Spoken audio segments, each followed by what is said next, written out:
서신서를 우리가 묵상할 때마다 항상 생각해야 될 것은 그 서신이 쓰여진 배경을 이해하고 그리고 묵상해야 한다는 것입니다. 사도 요한이 이 서신을 보낼 때의 그 당시 상황은 지금 요한이 에베소 교회를 중심으로 소아시아 지역에서 목회하고 있었습니다. 요한이 그때 당시에 목회하면서 싸우고 있던 그 어려움은 뭐냐? 바로 교회에서 잘못된 가르침을 가르치는 그런 거짓 교사들, 소위 말해서 영지주의자들과 큰 어려움을 겪고 그들과 싸우고 있었습니다. 영지주의가 뭔가? 그러면은 영지주의를 여러분 아주 극단적으로 간단하게 설명하면 영의 것은 선하고 물질은 악하다 이렇게 보는 관점입니다. 그래서 이게 뭐가 잘못됐나? 아니 영의 것은 선해 보이고 물질은 악한 것 같고 뭐 잘못된 거 없는 것 같잖아요. 그런데 이런 생각을 가지고 있으면은 극단적인 어떤 문제가 발생이 됩니다. 예를 들어서 구원이 예수님의 십자가를 통해서 이루어진 것이 아니라 어떤 특별한 영적인 지식을 통해서 어떤 특별한 영적인 경험을 통해서 이렇게 이루어진다라고 발전될 수 있는 거예요. 그리고 그들은 그렇게 믿었어요. 그래서 영지주의입니다. 영지주의. 그렇죠? 그리고 또 육신을 악한 것으로 취급하기 때문에 사랑하는 성도님들, 예수님께서 참된 하나님이시잖아요. 근데 예수님이 이 땅에 우리가 지금 크리스마스가 가까워오고 있는데 어떤 모습으로 이 땅에 오셨습니까? 사람의 모습으로 왔잖아요. 그럼 영지주의자들은 그게 믿어지겠습니까? 안 믿어지겠습니까? 안 믿어지죠. 왜냐하면 육신은 악한 거기 때문에. 그렇죠? 그 예수님의 성육신도 부인하게 되는 거예요. 그리고 또 육신은 악한 것이기 때문에 어떻게 흘러가냐면은 육신을 가혹하게 쳐야 된다는 거예요. 그래서 극단적인 금욕주의가 발생하게 되는 겁니다. 그래서 이 영지주의는요, 그때 당시에 그 문화와 그 모든 것과 이렇게 섞여가지고 아주 큰 문제를 만들어낸 그런 문제였습니다. 그래서 이처럼 정상적이지 않은 이 신학으로 그 당시 기독교인들이 이 신앙적인 부분이나 윤리적인 부분이나 이런 것에 아주 심각한 해를 끼쳤던 그 시기였습니다. 그때에 이제 요한이 요한일서를 써서 이렇게 보낸 거예요. 자, 요한일서에서 사도 요한은요, 인간의 몸으로 오신 예수님을 오늘 매일 성경 제목이 뭐죠, 권사님? 네. 보고 듣고 그렇죠. 보고, 그 다음에 듣고, 그 다음에 만진 말씀. 이렇게 돼 있어요. 자, 여기에서 요한일서 말씀을 보면은요, 1절부터 4절에 뭐 어떤 단어들이 많이 나오면, 예를 들어서 태초, 생명, 말씀, 나타내셨다, 하나님과 함께 계셨다, 증거하다.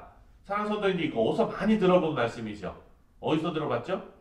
그렇죠. 요한복음에서 들어본 거잖아요. 요한복음 처음에 시작할 때 태초에 말씀이 계시니라 이렇게 해가지고 쭉 나오잖아요. 그러니까 지금 이것은요, 요한복음을 시작할 때 읽고 들었던 말씀과 동일한 패턴으로 지금 요한일서가 쓰여지고 있는 거예요. 자, 1절과 2절을 우리 다 같이 함께 읽겠습니다. 1절, 2절입니다. 시작.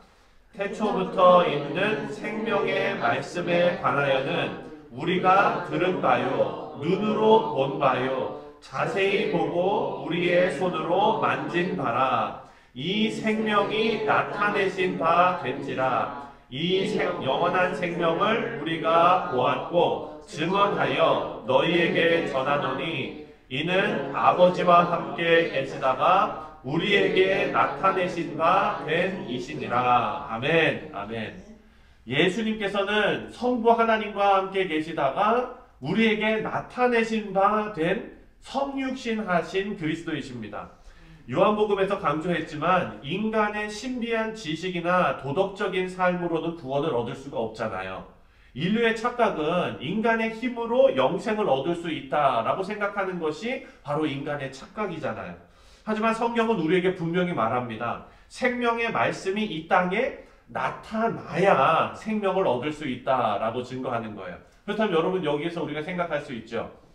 우리가 하나님을 구해서 하나님께서 우리를 구원해 주셨습니까? 아니면 하나님께서 우리에게 오신 겁니까? 그렇죠. 여러분, 이거 정말 큰 감동이에요. 그렇죠? 사랑하는 사람이 있어. 짝사랑하는 사람이 있는데 내가 어떡하지? 막 그냥 했는데 저 사람 마음이 없는 것 같고, 근데 그 사람이 어느 날 나에게 와서, 그렇죠? 연애 편지를 주고 여러분 내가 어떨 때 내가 선택당했다는 거잖아요. 여러분 이것은 너무나 놀라운 사건입니다. 요한복음에 나오는 대로요. 말씀이 육신이 되어서 우리 가운데 거하시기 때문에 우리가 구원을 얻게 되었다. 다시 말해서 구원은요. 보고 듣고 만진 영원한 말씀이신 예수님께서 이 땅에 오셔서 우리에게 나타나서야 가능했던 일이었다라는 것을 말씀하고 있습니다. 여러분 우리는 지금 성탄절을 앞두고 있습니다. 예수님께서는요. 보이지 않는 하나님의 그 형상으로 우리가 볼 수 있는 형상으로 이 땅에 오셨습니다.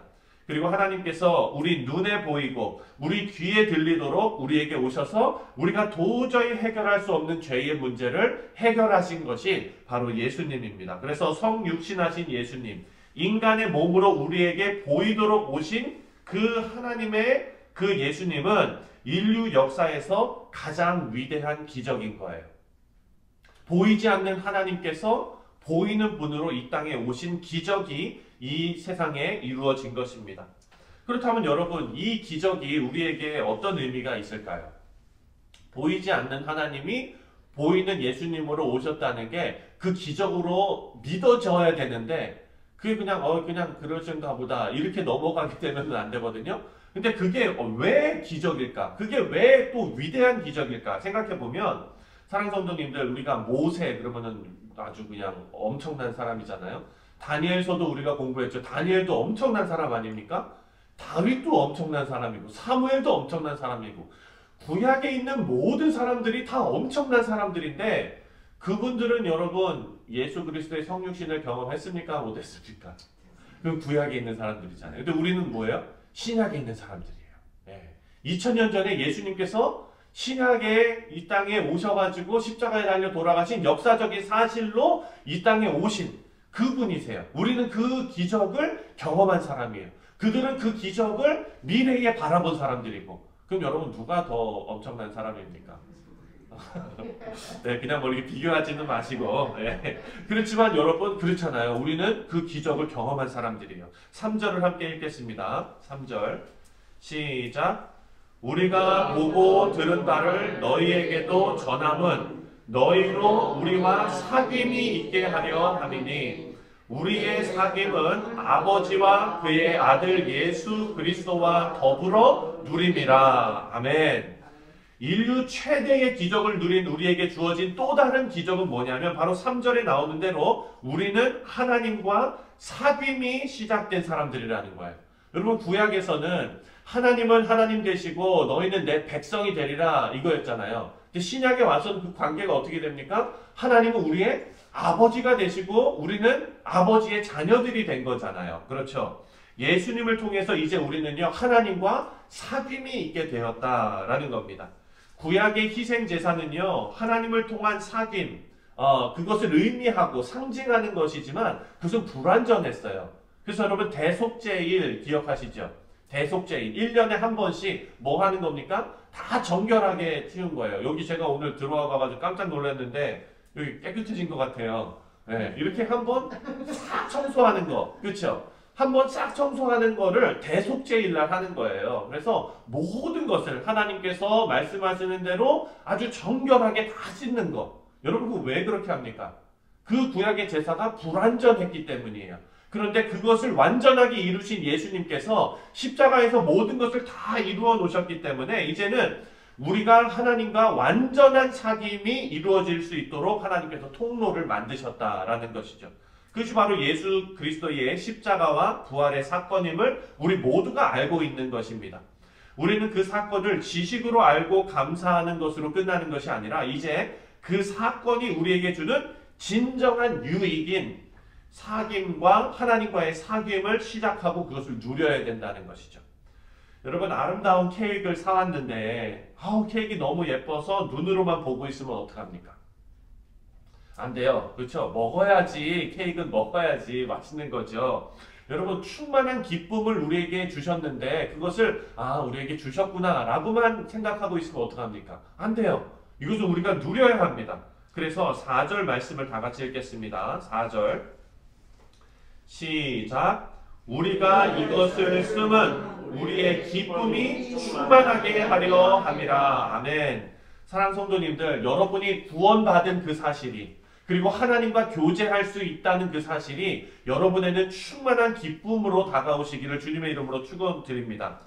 우리는 우리가 가지고 있는 이 기독교 신앙에 대해서 확신이 있어야 하는데요. 사도 요한은 예수님을 보고 듣고 만졌기 때문에 예수님을 확실하게 알게 되었습니다. 여러분, 우리도 마찬가지입니다. 여러분, 예수님을 보고 듣고 만지신 분 여기 계십니까? 그런 분 있다 그러면은 저랑 따로 면담을 좀 해야 돼요. 네. 네. 그런데 여러분, 생각해 보면은요, 우리도 마찬가지로 예수님을 우리 손으로 직접 만지지는 않았지만 동일한 예수님께서 더 극적으로 여러분의 인생을 찾아오셨잖아요. 저도요, 제 인생, 제가 이렇게 참 목사가 되고 이렇게 하나님 앞에 신앙생활 할 수 있다는 게 가만히 멍하게 이렇게 내리는 비 보면서 이렇게 멍하니 한번 멍 때리면서 생각해 보다 보면은요, 여러분, 어떨 때는 참 진짜 이 소름 돋을 정도로 신기한 거예요. 야, 그렇게 많은 사람들 중에 하나님이 나를 부르시고 나에게 이 복음이 믿어지게 하시고, 이게요, 어느 순간에는 진짜 눈물 나도록 감동으로 우리에게 다가올 때가 있습니다. 그것은 뭐냐? 복음의 메시지가요, 하나님께서 그냥 이렇게, 여러분, 저는 이런 비유를 많이 하는데요. 씨 뿌릴 때도요, 이렇게 그냥 씨를 이렇게 뿌리는 거는 그냥 너 날래면 나오고 말래면 말아, 이런 느낌인 것 같은데, 여러분, 생각해 보세요. 모종을 사다가, 제가 깻잎 심어봤잖아요. 모종을 사다가 땅을 파고 이것을 다 심고 물 주면서 이렇게 하나하나 이렇게 심는 것은요, 그것도 느낌이 다르더라고요. 하나님께서 여러분의 영혼을 너무나 귀히 여기셔서 예수님께서 여러분의 영혼 가운데 친히 찾아가서 그 복음을 심어주셨다고 생각하면 내가 너무 특별한 거예요. 복음은요, 우리가 발견하고 찾아낸 것이 아니라 우리에게 들려진 것입니다. 그리고 그것은 하나님의 선물이고, 그리고 우리는 이 복음을 계속해서 듣는 일을 매일매일 해야 하는 것입니다. 이것이 뭐냐? 바로 생명의 말씀으로 오신 예수님을 우리가 매일매일 체험하고 예수님과 사귀는 일입니다. 우리 사랑하는 성도님들, 오늘 하루도 예수님과 함께 동행하시면서 예수님하고 사귀시는 그런 여러분들 되시기를 바랍니다. 오늘 하루 복음을 통해 예수님과 귀한 사귐이 있으시는 우리 뉴욕 성실 장로교회 모든 성도님들 다 되시기를 다시 한번 주님의 이름으로 축원드립니다. 기도하겠습니다.